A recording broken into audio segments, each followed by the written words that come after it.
It is my privilege to present the following program that was inspired by the way American businesses and organizations have responded to the events of September 11th.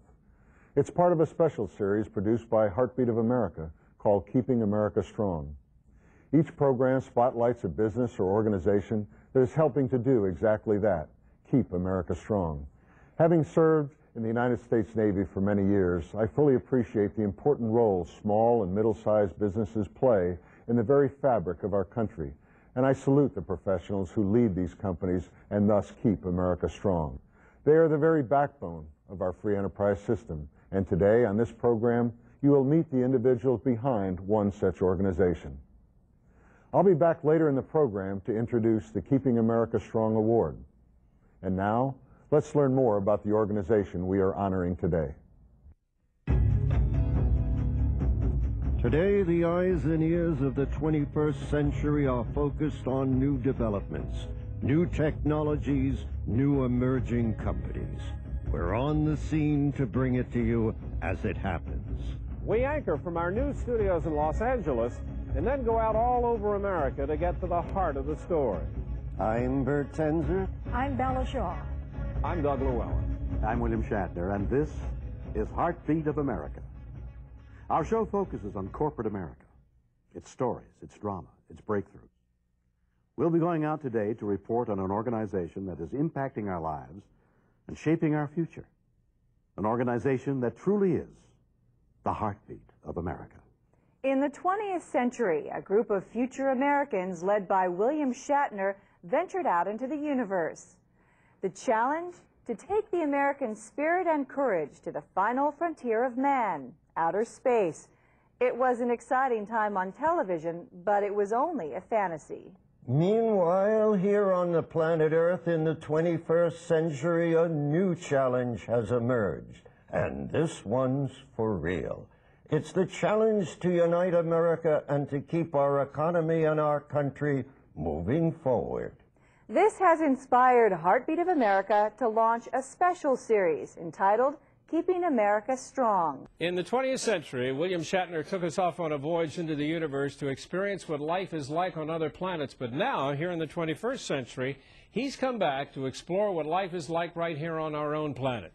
It's all part of a new series that we call Keeping America Strong. And as you know, part of Keeping America Strong lies in storing, recording, and preserving the history of small municipalities, Indian tribes, and not-for-profit organizations that represent the history of America. Now, that is really no easy task, and our guest today does that, and he does a lot more by helping to manage and to keep alive the priceless artifacts that are really America's heritage. And we're about to find out more about this right now, and also how he goes about doing it. He is the head of an organization known as Corbin Willits Systems, headquartered in Fremont, California. I'd like you to meet him now. His name is Roland Willits. He is the president. Roland, welcome. Nice to have you here. Nice to be here.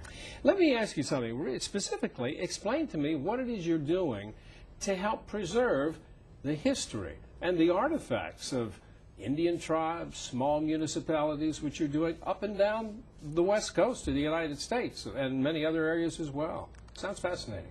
Well, what we found over the last 5-10 years is that we can now store huge amounts of data, and also we have the internet on computers. On computers. Right. And in the last 5 years, the storage capabilities have been really increased to where you can put a terabyte of information and it costs you less than $1,000. Right. Now, what we've found is if we can integrate it with our accounting system, tie it automatically in the web, what we do is we automatically, with very little work, can create a perpetual and a live museum at some of these organizations. We can also we can also store the information and have it into the asset and artifacts management system, which is audited every year to ensure that it's secured over the years. Well, give me an idea of, for example, what you would do for a small municipality. You mentioned some up in the Napa Valley, for example. What are you doing there to preserve their heritage and their history? Give me some specific examples. They will have, examples like they'll have They have a whole bunch of different artifacts at the fire department, at the police department. They have occasions that are going on. Now, the information, first of all, you can have artifacts management, and you can have recorded information. All of it is stored under artifacts management. For example, this program. This program might be can be created as an artifact. It can be put into the artifacts management, created a value, and stored. Auditors from year to year will review it, and it has to exist. Therefore, it ensures it goes on over time. Well, for example, what's one of the small towns you talked about there in Napa? For example, we can go with say Sonoma. Sonoma has a really nice city hall. And over the time, city halls. I mean, are you doing what? Taking pictures of city hall? We can take pictures of city hall. I mean, the information media is several different kinds. You can have fixed pictures. You can have moving pictures, where you take a whole bunch of pictures and have like a moving picture type process. A documentary had been made, for example, on one of the wineries in one of the valleys there. That might be something that would go in there. That's something that would go in there. Pictures of wine bottles, obviously. Pictures of wine bottles. Right. Yeah, beautiful example. Thank you. So it's that kind of thing that you're preserving. I mean, you know, city halls have these things. Obviously, there may be a little heritage museum in some of these little towns, but a lot of towns don't. That's right. But you're doing this so that it can last down through generations to come. That's correct. That's correct. And because of the storage ability now of systems, you can also put all this stuff onto the net. And we have a system where it automatically not only creates a system, okay, but it also stores all the media, puts it on, creates a web page for it, and has it all ready so that at the moment that it's recorded, you can go onto the net and you can see all the information that was done. And it's all set up, it's methodically sorted, and so you can look at it in multiple different ways. Well, now, you're talking about little towns and municipalities. It would seem to me that a lot of those have some sort of organization behind them where they might have, you know, some of this preserved. What about the Indian tribes you're doing? Now, this is kind of a new thing for you. You've gotten into doing this for Indian tribes. Tell me about that and what kind of things you're preserving for them. Again, is it pictures, artifacts, stuff like that? The same thing. You have, for example, the Hopi Indians. They have all the Kachina dolls, and they have huge storage areas where they have stored this information. They can't afford a curator. They can't afford to catalog and keep this information for very long. If they do catalog, it goes into a box somewhere, and it sort of disappears over years. What we found with the new government regulations on accounting is that if you create an asset and you create a value for it, store it in their asset management system, that every year it's audited and brought back. On the museum, okay, what you can basically do is set up a museum on screen. In other words, you can create this museum where they can get on and put it and have a large screen TV sitting in their community center, of which they can go in, access this, and see historical items, see historical activities, see interviews, get language lessons that have disappeared, and by properly storing this information, it's available from year to year to year to year. So what this means is somebody goes in with cameras and they shoot this on videotape and then transfer it to... That's one of the medias you can store in it. Sure. Yes. Right, okay. You make this reference about accounting systems, and I think we kind of backtrack a little bit because really, how did you evolve into doing the history? It really kind of started in the accounting arena, didn't it? It started in the accounting arena. What I found is, and I started back in the 70s, and even with Indian tribes, I call it BC, before casinos. Okay, right.